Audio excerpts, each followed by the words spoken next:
नमस्कार दोस्तों, मैं डॉक्टर सर्वेश कुमार।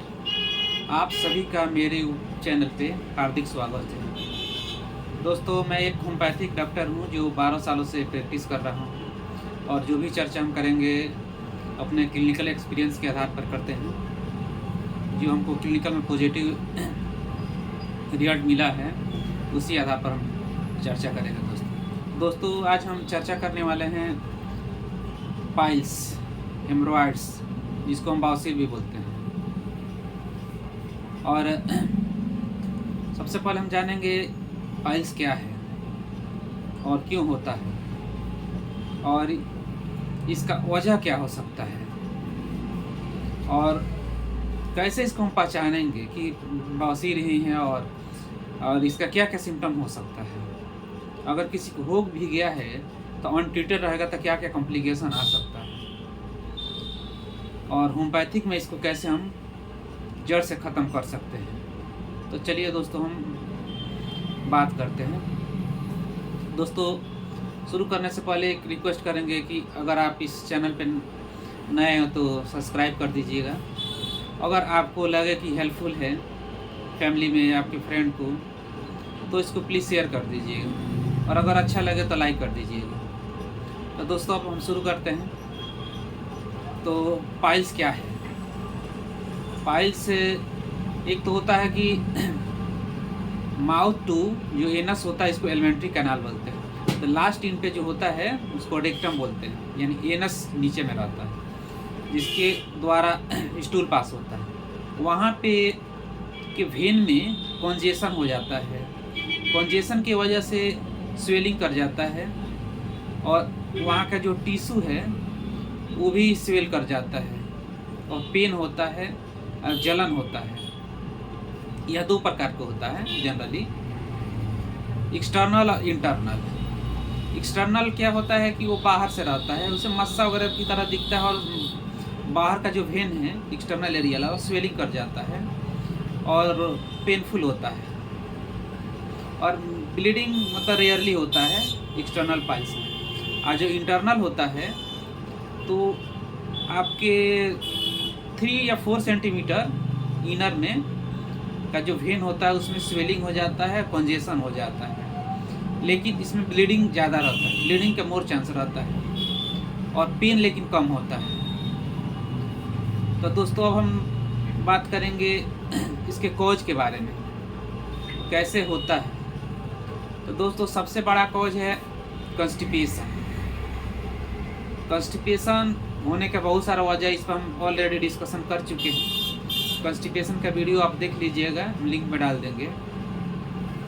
कॉन्स्टिपेशन का वजह है कि स्टूल पास करने के लिए फोर्स लगाना पड़ता है। किसी की स्टूल जो होता है बहुत हार्ड हो जाता है। हार्ड होने की वजह से जो सराउंडिंग स्ट्रक्चर होता है वो डैमेज होने लगता है। कभी कभी ऐसा भी होता है कि हमारा लाइफ स्टाइल जो होता है वो अलग रहता है। जनरली बैठ के काम करने से ऑफिस में लॉन्ग टाइम तक बैठना पड़ता है, फिजिकल नहीं हो पाता है, जनरली बैठना ही पड़ता है, उस वजह से भी हो सकता है। और जो हमारा डाइट है उसमें उसके वजह से भी हो सकता है। जैसे हम ऑयली और स्पाइसी चीज़ अगर ले रहे हैं ज़्यादा तो उसके वजह से भी हो जाएगा। फास्ट फूड ले रहे हैं, जंक फूड ले रहे हैं, पानी कम ले रहे हैं, वाटर इनटेक कम हो जाएगा, उसके वजह से भी हो सकता है। हेवी लिफ्टिंग हम कर ले रहे हैं उसके वजह से भी हो सकता है। और सबसे मूल रहता है कॉन्स्टिपेशन का ही।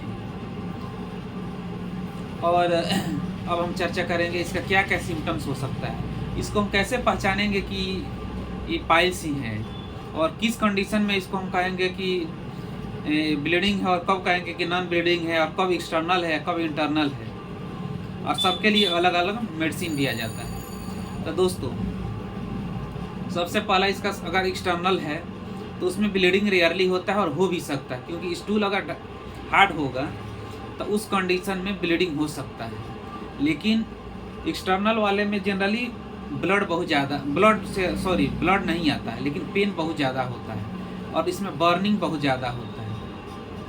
बर्निंग और पेन किसी किसी में दोनों रहता है और किसी किसी का स्वेलिंग बहुत ज़्यादा हो जाता है। वहाँ आसपास में वार्ड सा लाइक छोटा छोटा गांठ बन जाता है उसी की वजह से अगर ज़्यादा बढ़ जाता है कॉम्प्लिकेशन तो ब्लीडिंग होने लगता है। और इंटरनल में जो इंटर वाला एरिया है वहाँ पे स्वेल कर जाता है, और इसके वजह से अगर ब्लीडिंग ज़्यादा होने लगता है तो वीकनेस हो जाता है, एनीमिया आ सकता है।